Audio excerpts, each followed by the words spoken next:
22, we find ritvik rendered as learned performers of sacrifices, and correspondingly in Srimad Bhagavatam 10:23-10, we find the line mantra tantra vichog agnaha.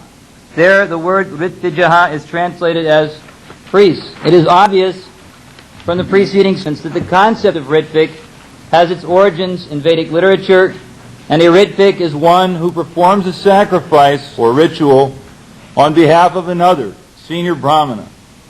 Srila Prabhupada began to use this system of officiating priests when his mission to the world. I just want to point out that he did not start to use this term heaven, as far as I know.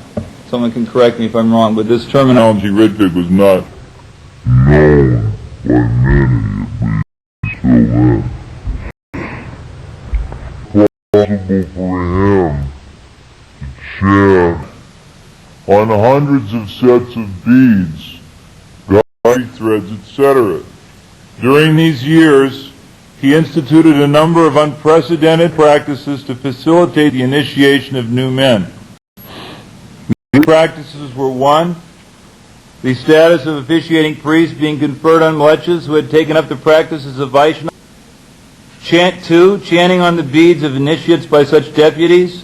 3, second initiation granted via such deputies by a tape recording. 4, spiritual name-giving transacted by mail. And on the basis of recommendations sent to him by his temple presidents, he granted all camps his shelter and had his deputies perform the ceremonials. This system was briefly suspended in 1977 when he became very ill. It is important that deputies were not known as ritviks pre-1970. No one in ISKCON was termed, only very briefly in Srila Prabhupada's books.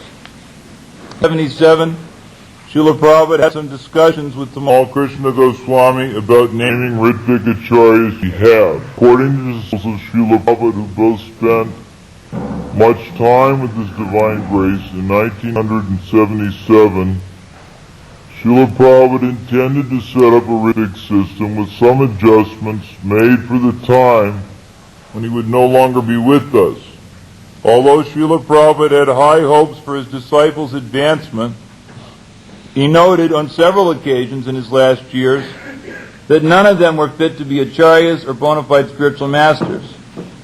That a ritvik system to continue after his departure was desired by Srila Prabhupada has been confirmed by the statements of Srila Prabhupada, Tamal Krishna Maharaj, Jasodanandan Prabhu, and Gauridas Pandit Prabhu. Consider, for example, the first of the appointment discussions. Question, Satsvarup Maharaj. Then our next question concerns initiations in the future, when you are no longer with us. We want to know how first and second initiations would be conducted. Srila Prabhupada, yes, I shall recommend some of you to act as officiating acharya. Tamal Krishna Maharaj. Is that called ritvik acharya? Srila Prabhupada, ritvik, yes.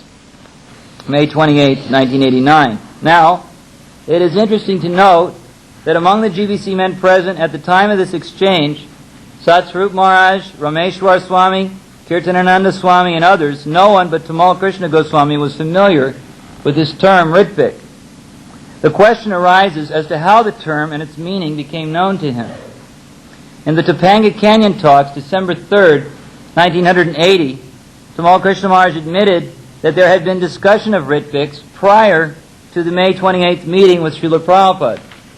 What actually happened, this is a quote, what actually happened was that Prabhupada mentioned that he might be appointing some ritviks. So, the GBC met for various reasons, and they then went to Srila Prabhupada, 5 or 6 of us.